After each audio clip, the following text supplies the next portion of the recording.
بسم اللہ الرحمن الرحیم، السلام علیکم۔ میں ہوں رواس اللہ خان اور آپ دیکھ رہے ہیں پن پوائنٹ۔ چیمپئنز ٹرافی کی تازہ ترین اپڈیٹ کے ساتھ آپ کی خدمت میں حاضر ہیں۔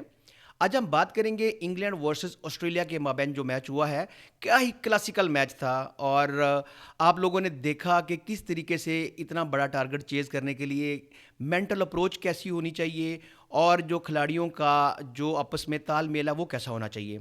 تو آسٹریلیا نے بیٹنگ جب ٹاس جیتا تو انہوں نے سب سے پہلے یہ فیصلہ کیا کہ ہم بالنگ کریں گے، کیونکہ ان کی بالنگ سٹرینتھ کمزور تھی۔ ان کے مین جو بالرز ہیں وہ اس ٹورنامنٹ میں حصہ نہیں لے رہے، جیسے پیٹ کمنز ہو گئے، مچل اسٹاک ہیں، جوش ہیزل ووڈ ہیں۔ تو ایک تو ان کی جو اسٹرینتھ تھی وہ بیٹنگ تھی، ان کو پتا تھا کہ ہم اس کو چیز کر لیں گے، اور سیکنڈ جو چیز تھی وہ ڈیو فیکٹر تھا۔ اچھا، ایک چیز سمجھ نہیں آتی کہ دوسری ٹیموں کے لیے ڈیو فیکٹر بڑا کام آتا ہے سوائے پاکستان کے، یہ مجھے آج تک یہ چیز سمجھ نہیں آ سکی۔ تو ہم بات کرتے ہیں۔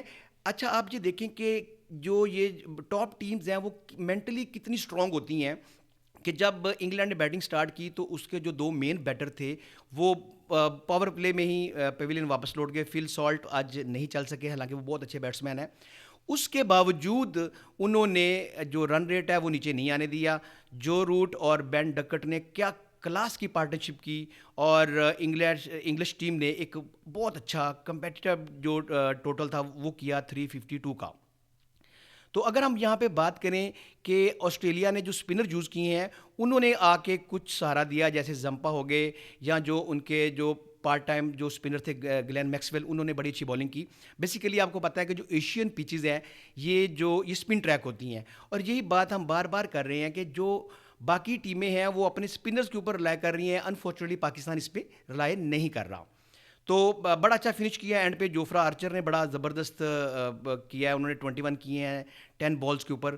اوور آل ایک اچھی ٹیم ایفرٹ تھی انگلش ٹیم کی طرف سے، اور انہوں نے ایک پہاڑ جیسا جو ٹوٹل ہے وہ کھڑا کیا۔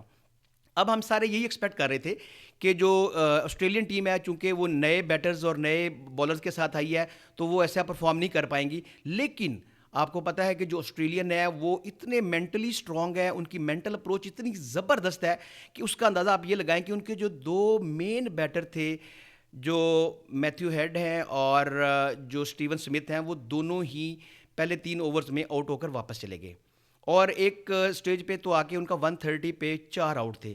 لیکن اس کے بعد کیا کمال کی باری کھیلی ہے جوش انگلس، جو کہ وکٹ کیپر بیٹسمین ہے آسٹریلیا کے، انہوں نے ناقابل شکست 120 سکور کیا، اور انگلش بالرز کی ایک نہ چلنے دی۔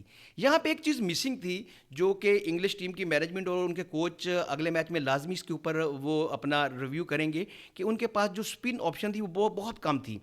آپ سٹارٹ میں دیکھیں تو مارک ووڈ نے بڑی کلاس کی بالنگ کی، فاسٹ بالنگ تھی۔ جوفرا آرچر اور مارک ووڈ کیا کیا کلاس انہوں نے کیا، شروع میں وکٹیں بھی لی، پریشر بھی ڈالا، لیکن اینڈ پہ آ کے مڈل اوور میں آ کے آپ دیکھیں کہ راشد عدیل کے علاوہ کوئی بندہ بھی ان کا نہیں چل سکا، اور پھر انہوں نے کس طریقے کے ساتھ اس کو چیز کیا کہ ابھی 2 اوورز پڑے ہوئے تھے، 2 اوورز پہلے ہی انہوں نے سارا جو ٹارگٹ ہے وہ چیز کر لیا، اور دکھایا انہوں نے کہ بھی اس طریقے کے ساتھ جو ہے وہ ٹارگٹ کو چیز کیا جاتا ہے۔ مینٹل اپروچ، مینٹلی اسٹرانگ ہیں وہ لوگ، اور انہوں نے باقاعدہ طور پہ جو اپنے پلیئرز ہیں ان کو باور کرایا ہوا کہ آپ نے رن ریٹ جو ہے اس کو نیچے نہیں آنے دینا۔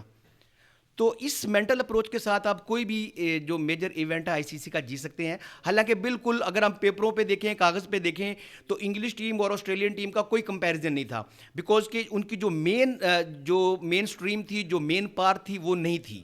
اس کے باوجود اگر ہم دیکھیں کہ ان کے جو دو مین بیٹر ہیں وہ بھی ارلی پاور پلے میں ہی ٹیم کا ساتھ چھوڑ گئے، لیکن میں یہاں پہ ایلیکس کیری کی جو اننگز تھی اس کو بھی داد دوں گا کہ انہوں نے ایسے کڑے حالات میں آ کر 120 رن کی پارٹنرشپ کی ہے جوش انگلس اور ایلیکس کیری نے۔